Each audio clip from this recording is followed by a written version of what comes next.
Hello everyone, hope you're doing alright. So, the first execution review. Today is Monday, it's the 1st of May. Let's not waste any time and dive right into it. I told in the Discord, I told everyone I was looking at Australian dollar shorts this week. So, this upcoming week, I want to short the Australian dollar. If I want to short the Australian dollar, based off of the futures contract on the Australian dollar. Again, we've gone over all this in the higher time frame analyst topic. So if you missed that, then watch that first. This will not make sense if you haven't watched the other videos. Everything is in order for a reason.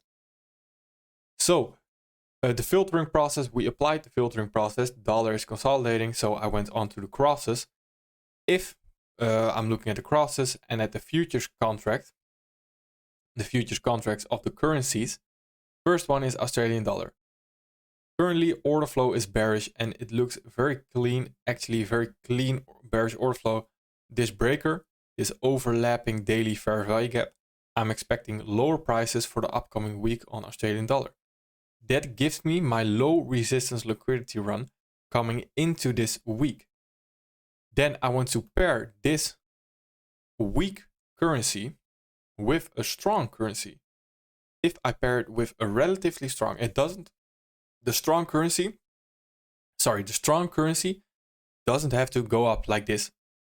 No, if it is already less weak, for example, consolidating, than the Australian dollar that's moving lower, that is perfect.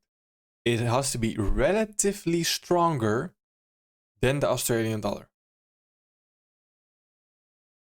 All right, so Australian dollar expecting lower prices. This led me to only look at the pairs that have Australian dollar in the name. So Australian dollar, Canadian dollar, Australian dollar, Swiss franc, Australian dollar, US dollar, Australian dollar, GBP, Australian dollar. And now I want to short the Australian dollar. So shorts on the pairs that start with Australian dollar, longs on the pairs that end with Australian dollar. All right, the first trade, I took 3 trades today. This was, I don't know if it was the first trade, but it was one of the trades. This was one of the trades. The 4-hour sweep, continuation lower on the 5-minute, I confirmed the sweep, etc. Now, I want to show you some bit of order flow right here. Order flow is intact still, like we talked about before as well. Order flow doesn't mean it can't sweep the high. This high can still get swept and then continue lower. If we close above the high, it's a different story. Then I would say, all right, order flow is potentially shifting. Order flow hasn't shifted until the ST gets respected. So again, then it's a little bit in the middle of things. So if we remember the PD array matrix, we first have, and that's a hierarchy. Remember, there's the fair value gap right here, mitigation block a bit higher, fair value gap right here a bit higher, order block a bit higher. The last line of defense, so not the first line of defense, is this high. Now, if we know that, if we still sweep this high, how can we know if we sweep it, we're wicking above it, not closing above it. Then I went into the 5-minute, and again, I did not know it wasn't going to sweep that high, or I didn't know that it was going to sweep that high. I expected an order block to hold here because there's a fair value gap in the leg, so I expected this high to hold. It didn't, but I still made money and I still reacted accordingly. So that's where a lot of people is a misconception as well. A lot of people think if you have this wrong, you can't make money.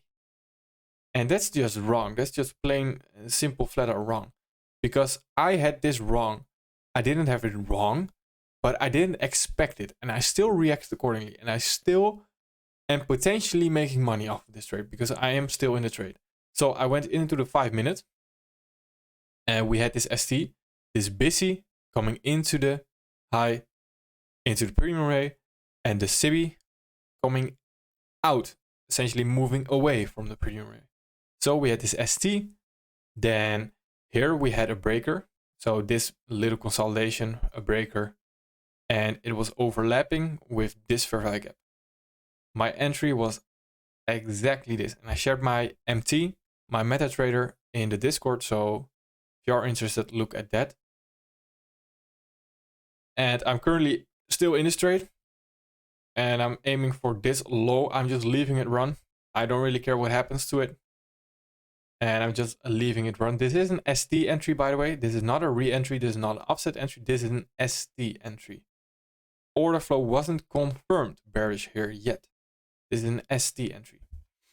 Now, you can say a breaker already got respected here. That's true. That's true. This was just an ST entry for me. All right, now I placed my stop loss above this breaker. And I'm leaving everything run. So this is still 100%. 100% is still running until this low. I'm not break even yet. Why not? If my target was here and was very close to my target currently, I would have been 100% break even. But since I know this will likely take next day as well to reach this target, London might do something like this or even this and then continue lower. So as soon as we have this new displacement lower with a retracement first, so some kind of retracement where we fill in some fair value gaps on the higher time frame as well, something along the lines of this, and then get a new displacement lower, then I will be break even. But I just think it can still come here and then go lower. Now it can still come here as well. Again, if it does take me out, then perfectly fine. It fitted my plan, so I'm perfectly happy with it. My job is basically done for now. So that's the first trade I took. It's still running. Then the second trade and the third trade were on Australian dollar, US dollar. Now, right here on Australian dollar, we came into the daily order block. Now, as you might have noticed, I said I'm not trading US dollar this week. So why am I looking at Australian dollar, US dollar? Well, US dollar is consolidating and it's indecisive, but Australian dollar is so weak that I can still pair it to the US dollar because Australian dollar, US dollar will then still continue lower. If that makes sense. And if it doesn't, then rewatch it a couple times or rewatch the other videos as well. All right, so we came into this daily order block again, still with this daily breaker and this daily fair value gap. We failed to displace from this daily fair value gap, so we are now retracing a little bit higher, still expecting lower prices off of here if it does want to continue lower. So that agrees perfectly with everything with shorting the Australian dollar, etc. Now, right here, I confirmed the daily order block on the 15-minute time frame. This right here, SIBI, BISI, ST. Notice we don't have a market structure shift yet. This was my entry, my ST entry. I covered the wicks or the bodies. I'm not sure. Look at my MetaTrader to confirm it. Now, I partialed 80% here. I normally don't partial. I normally don't take ST entries, but for this week, and because I feel like I have the experience to pull it off, to not deviate or not change my plan completely. I'm not changing anything right here, but because everything I do here right here is still in my plan, but it's a little bit of a different plan than I normally do. Let's put it that way. But I can pull it off because I have the experience. So if you don't have the experience, don't do this. Just stick to one entry model first. But I'm just trying to show you because I am mentoring you, so I should be able to apply it in real time, etc. All right, so I took partials right here, 80%. For 80%, I took partials right here. I normally don't take partials. Why? Because I feel like partials are not useless, but I feel like if I just leave the trade running to 2R right here, instead of taking partials, it will be more worth it in a sense. Because let me explain. Right here, I took 80% partials, and I'm leaving the rest to run right here to this low, to the ultimate low, new low, essentially. That's the daily target as well. So if I'm leaving this run 20%, I'm leaving this run. Then how much am I getting more out of it, if that makes sense, instead of just holding to 3R, for example. If I'm holding to 3R, I'm basically making the same amount as I would if I took 80% partial and then 7R, 20% at 7R. I haven't done the math, so please do correct me if I'm wrong, etc. And do the math yourself. But I've done the math before, and that's exactly the reason why I don't take partials, because there are data to back it up for me. And I don't like the fact that I'm sleeping at night. And I do like that I'm sleeping, but I don't like the fact that I'm sleeping at night and I still have 20% running. And knowing the fact that if I just took 3R or if I took everything off at 2R, I would have made the same amount. So that doesn't make sense in my head, and that I just don't like it. But again, that's a personal preference. If you do like partials, then don't let me discourage you. Absolutely not. Just take partials if you do feel like it. But I wanted to do experiment. I wanted to do an experiment because I took a second trade right here. Now, and again, you notice I normally don't trade New York. Why? Because I feel like I'm less focused in New York. And this is exactly a perfect example because I didn't notice I was on the 5 minutes right here. I didn't notice I was on the 5 minute for this second entry right here. This entry. This entry basically confirms the ST. Now, again, on the 5 minute, it confirms the ST, not on the 15 minute, because this is not how you usually confirm an ST. Don't go into the lower time frame to look for a fair value gap for the ST respect, basically. For this ST to be respected, this one, we would have to have a new displacement. But as I told you, I took an entry on the ST on the 15 minute. This is not a confirmation of the ST on the 15 minute. Now you can test it, but again, I don't trade that way. So this is a re-entry on the 5 minute, but not, again, I think you get it. I normally don't do this. Again, I was out of focus and I essentially didn't notice I was on the 5 minute. So yeah, that's exactly the reason why I don't trade New York as well. I normally like to focus on London alone. I took the trade exactly inside this fair value gap. So it was right on that little wick higher is where I took the trade. Covered my stop loss with the breaker right here. And took full take profit right here. And this is a little experiment because I want to compare how much do I make extra if I just hold this trade right here. Again, don't experiment on live trading. I took these trades live in my own account. I know what I'm doing. I have the experience, etc., etc. If you don't have the experience, just stick to one thing. But I want to show you for the execution week, etc. And I want to show you different possibilities, give you different possibilities, because not everyone will like partials. Not everyone will like full take profit. Some people like partials more, and that's perfectly fine. I'm just trying to show you what are the possibilities, etc. So this was an ST entry possibility on the 15 minute. On the 5 minute, it was a re-entry possibility. All right, now take this re-entry with a little bit of a grain of salt, because again, this is not a clean respect of the ST right here. Why not? Well, I was basically 15 minutes and 5 minutes, I was confusing them. That's my fault. And luckily, I made money off of doing it right now. But again, that's something, and that's the reason why I don't trade New York, etc. And that's something I have to journal as well and keep in mind for the next time. Now, I took full take profit. I also said in the Discord, I said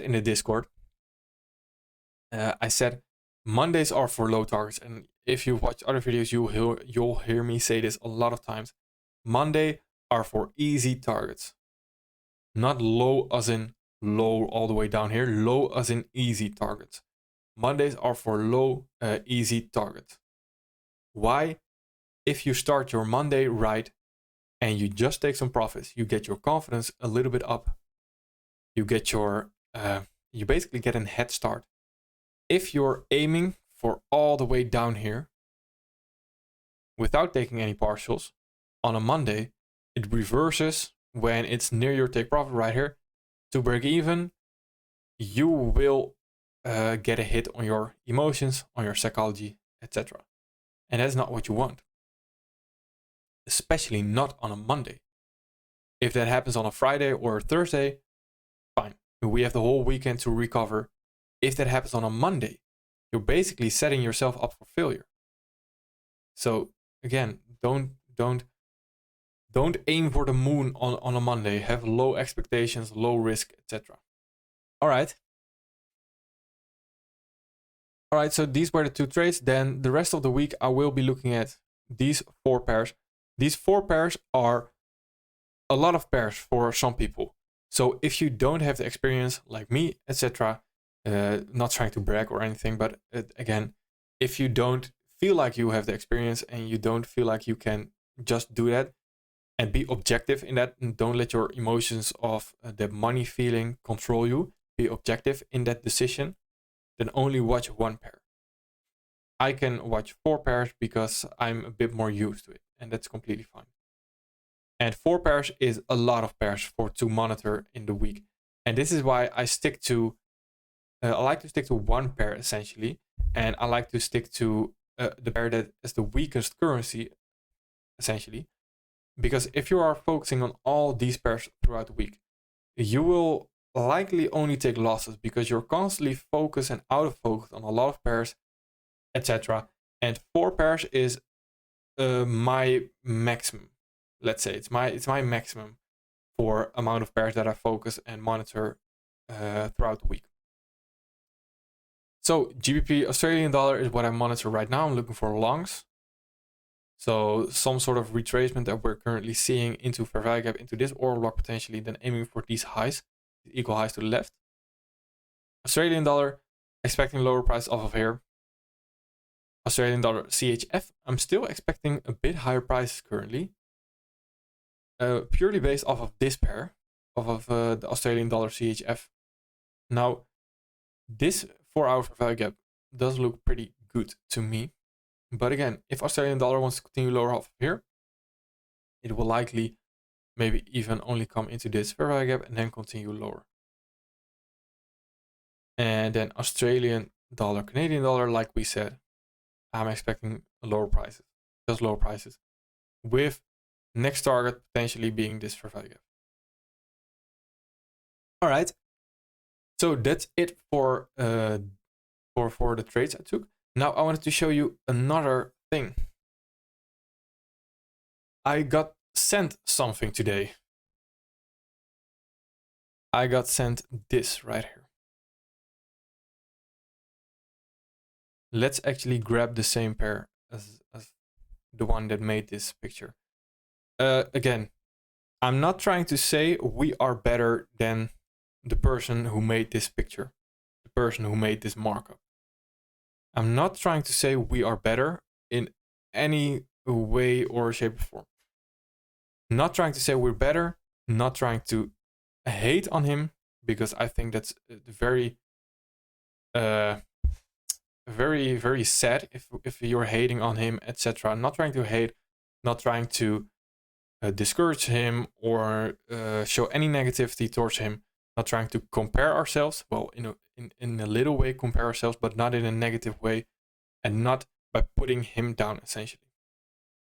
That's very important for you to understand. I'm not trying to hate, but I am trying to show you something, because I think this can be done in a very different way. Now, you've heard me say before, right? And just take a quick minute, pause the video, take a quick minute to look at this. Take a quick minute to just look at this. Now, when I look at this in the most respectful way, I don't even know where to start looking. But second of all, there's so much going on, and I wanted to show you this because this is exactly what I meant when I talked about simplifying on Saturday on the intro, on the execution intro. This is exactly what I meant. Because if you take a look at this, take at all the stuff that's going on here. If we are doing the same thing, and let's reenact a little bit right here. We have this consolidation. Yeah, I think that's the same one. Then we have this low risk buy. Now, if we are coming off of a discount rate, we had some sort of ST right here. Then this would have been our ST entry. This would have been our re-entry. Our offset entry right here. Continue higher.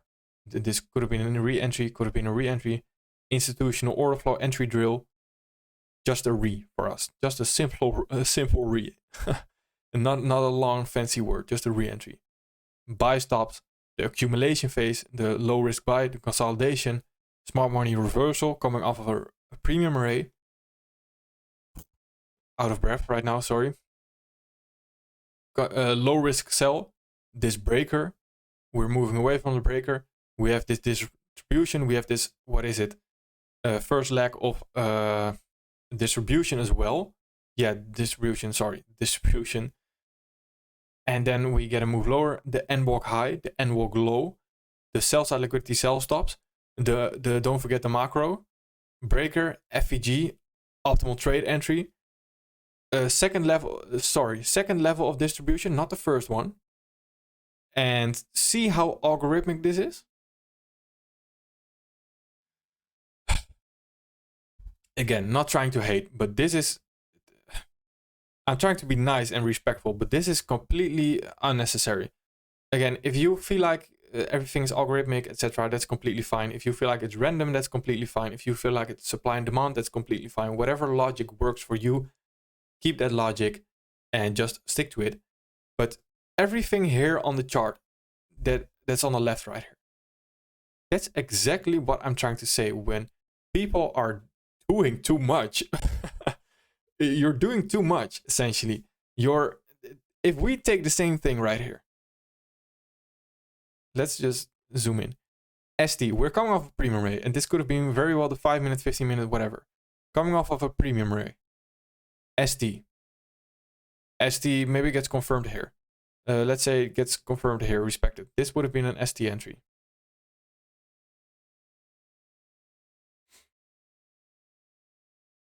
First entry right there. ST gets respected. If you overlap it with this breaker right here, you get a re-entry somewhere along the lines of this, covering stop loss with the breaker.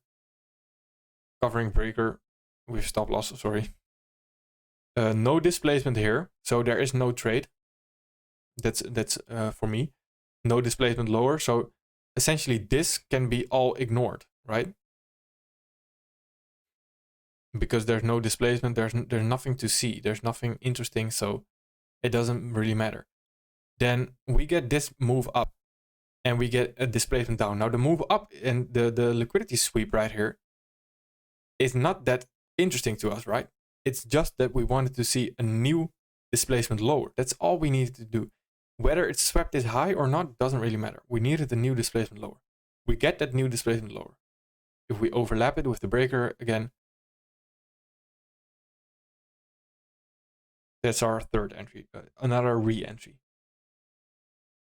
Now, if we look at this again, not trying to hate, not trying to be disrespectful, this entry provided in the macro. Does it matter though? No, because the same thing we would have seen if it wasn't for the macro.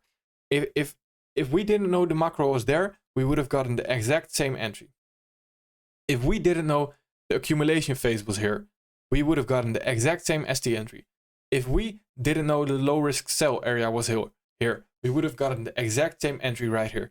If we didn't know there was a consolidation right here, we would have gotten the exact same entry, and we would have gotten the exact same target. If we didn't know the low risk buy was here, we would have gotten the exact same entry. If we wouldn't know the end walk high was here and the end walk low was here, we would have gotten the exact same entry. Notice how this is all power of 3 if we take away this. Notice this is a market maker model. This is a power of 3, this is your AMD cycle, this is your macro, this is your kill zones, this is your Judas swing, this is all you need. And we don't even pay attention to it. My chart would have been something like this compared to this. Now, of course, not negatively compared. I don't feel like I'm better than this person. But again, this goes to show, and this is exactly what I meant. And this is such a coincidence that I got it sent today. This is exactly what I meant. When I said in the Zooms on Saturday, you don't need all this stuff and keep it simple. And is it even necessary to be there? All this stuff is not necessary to be there, essentially. It doesn't matter if you spot the low risk sell. It doesn't matter if you spot the distribution phase, etc. It's not necessary. And this is exactly what I meant. This is just a complete overkill on things, and this is not what I'm here to do. Mark all this up, and this is what you want. Simple, clean. Again, not trying to compare, not trying to anything. I think you get the point. And with the NWOG high and the NWOG low, and this is the last thing I'll say about it. This is algorithmic. Yes. Now, if this is algorithmic, truly algorithmic, then let me just put a few lines, and you'll see a lot of smart money people always put a few lines right here and just tell people, look how it reacts. And they kind of make fun of retail in a sense, and not retail as in the individual trader, but retail as in the retail concept and the so-called dump money concept. If you take a look right here, support, resistance, support, support, resistance, resistance becoming support, support, and that's how they make fun of dumb money concepts, right? I think we've all seen it in a YouTube video or whatever, or on Twitter or whatever. If you create 1,000 PD arrays, you create the exact same thing as retail does with these random lines. How is an NWOG high and NWOG low an order block? These 1,000 PD arrays, how is it then algorithmic if you can make an argument for every little thing? And that's something to think about. I'm not saying it's not an algo. I'm not saying it's random or anything. I'm just saying that it doesn't even matter because we're here to make money, and making fun of dumb money concept is such a low IQ thing to do. And I've done it as well. Don't get me wrong. I think a lot of people have done it when you get into the smart money and you're like, oh, I'm smart money. I'm trading smart money. I'm trading with the banks. But how can you tell this is algorithmic when there's 1,000 PD arrays? You can make an argument and a case for every little thing on the chart.